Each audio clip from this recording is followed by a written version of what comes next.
Tonight, the Sheldon Museum of Art in Lincoln welcomes New York-based pianist Adam Tendler for his John Cage concert of sonatas and interludes. We've got Greg Nosen from Sheldon as well. Guys, thanks for dropping by this morning.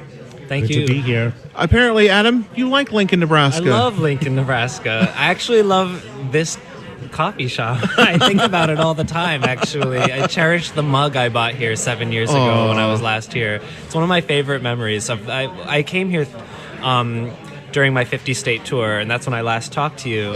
And that show we set up during the week that I was here. I showed up, and we set it all up that week, which was a miracle. It was this amazing miracle of that tour. One of those classic things that people told me was not going to be possible. And so I remember Lincoln very well because it was this event that proved everyone wrong. And it was a great show, but also it was just such a cool week, and this program was a huge highlight of it. So the idea of coming back to it was awesome. You've been spending some time in the schools this week, I hear. Yeah, the first thing I did really was go to a youth center where out on the edge of town, I suppose. The Lancaster County Youth Services Center. Youth Services. Yeah. So this was a really intense experience, and that was in the paper yesterday. So a lot of at-risk kids. Definitely, yeah. It was an amazing experience. I really do think it's one of the most gratifying things I've done as a pianist, as an artist in general. Because it really showed the power of art. These students, according to the people who actually work there, the staff, they're tough kids, and they have tough situations. And the power of art, really, and the universality of it. It just, we're all just talking as just regularly about it, and we were really finding all these common threads through it, and it was such a powerful experience. But yesterday I was working with university students and on middle school students at a local school, and so there'll be more of that today too. There's a lot to talk about with this kind of music. Talking about John Cage. Is there any kind of special way you approach John Cage, talking about it and doing his music? I've been doing the thing that's challenging about John Cage is it depends on which year you want to talk about him, because every single year he was really doing something different, and every one of the things he's doing is ripe for debate and conversation and dialogue about what his motivations could be, how provocative some of these ideas are, no matter what it is. And especially that just even goes beyond talking about it. Once we actually listen to it, that also just opens up a whole world of debate and dialogue. So, yeah.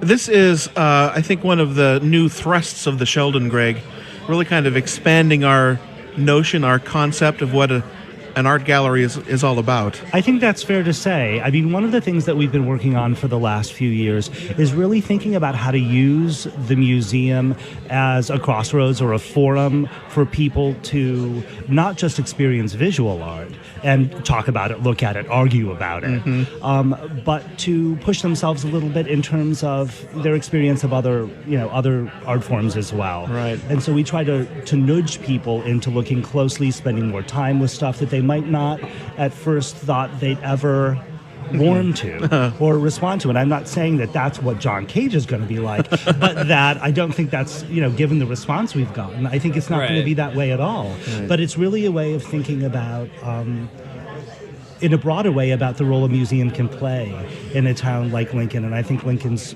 so receptive to that role. Right. And I think it's a great fit because the Sheldon's main focus is American, and by that definition, contemporary and modern art. And then you've got John Cage, one of the 20th century's most experimental composers. So I think it's a very interesting fit between the visual and the oral. Definitely. I mean, what makes, I think, this program super cool and accessible is that there's something that it's at once inviting and exciting about it.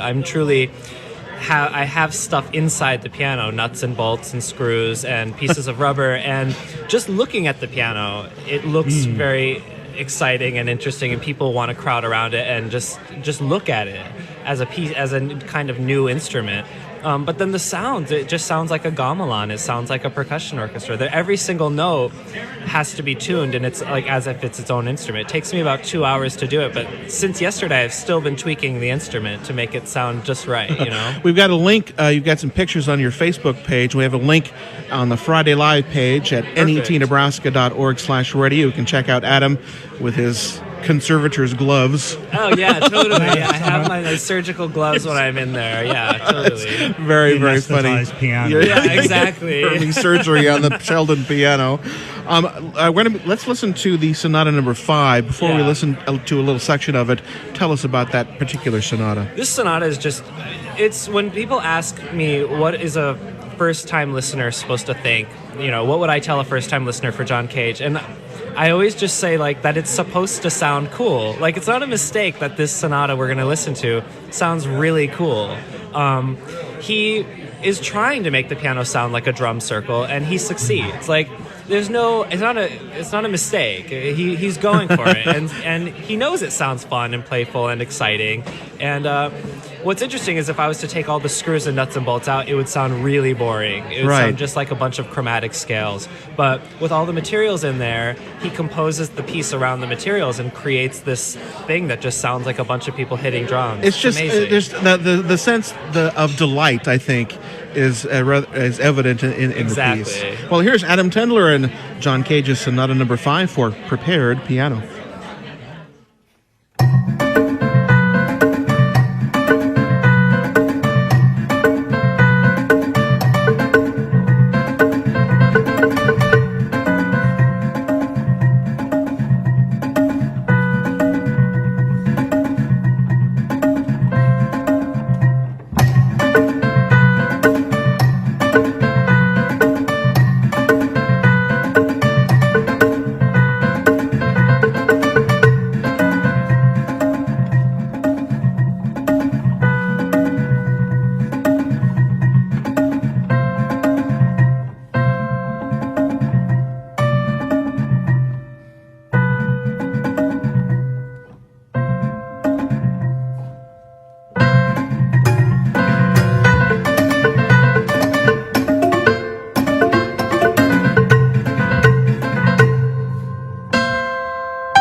I love that little end. The twang. Yeah, well, he's really good. He's really good at finding and exploiting the couple of notes that he has no preparations on. That little like ding that you hear on top, that's a G that's just totally unprepared. Oh, really? There's nothing on it. So there's just a couple notes, and they can sometimes end up being our soloists. Like there's all these like drums and gongs going on, and then you'll hear just like a clear ting, and that's like unprepared note. And again, he's very careful. He spent 2 years composing this piece, and once he prepared one note, that sort of sets that note for the rest of the piece. It's 20 movements long, 70 minutes long. And so he had to commit to every note. I'm not in there during the piece changing preparations. So if something had to work perfectly for one part, that note had to work perfectly for the rest of the piece. So it's like a giant Rubik's Cube, I think of it as. It's a really brilliant landmark of a piece. So for people kind of unfamiliar with these kinds of pieces, is there a way in? I think a way in is to leave expectations at the door. I think once, especially with John Cage, but once one thinks that the music should do a certain thing, it could be a really frustrating experience. And so I think people have to just let it happen, and even it's a long piece, so there's anything one does for an hour, there's going to be a moment where might get a little restless, but sure. I think part of the piece, it's built into the piece. He kind of wants people to push through that restlessness or that question of what exactly is going on here. I mean, I'll talk a little bit before the piece tonight, and I'll explain the format and how one can listen to each of the 20 movements and really hear how it's happening to kind of follow it along and navigate. But At the same time, one has to really submit to the piece, especially with John Cage, because the music has its own agenda, and he has it. And once that happens, it's like a yoga class for the ear. Like by the end, and it's like that because by the end of it, there's this shift that happens, and one doesn't really know where or how. And it happens for me as the pianist every single time I get to that final line, and I just melt. And people have very real reactions. I had faculty members at conservatories who leave like in tears. It truly happened. I thought they were mad at me, and later they said that they just were overwhelmed with emotion. And people think of John Cage as this composer who took himself out of the equation always. So everything was left to chance. It wasn't the case with this piece. He was very invested in every note and chose every note for an expressive, personal, like emotional reason. Right. So again, it's not a mistake if we have an emotional reaction. He's going for that. Right. Tonight at 8, and you're going to be having some little presentation before that. Yeah, Genevieve Randall, one of NET Radio Zone, will be guest hosting. Indeed. Genevieve and Adam will be having a pre-concert conversation at 7:30 in the Sheldon's auditorium. Adam performs at 8, and afterwards we're having a reception. Fantastic. Guys, thanks so much for dropping Thank you by so this much. morning. Thanks a million.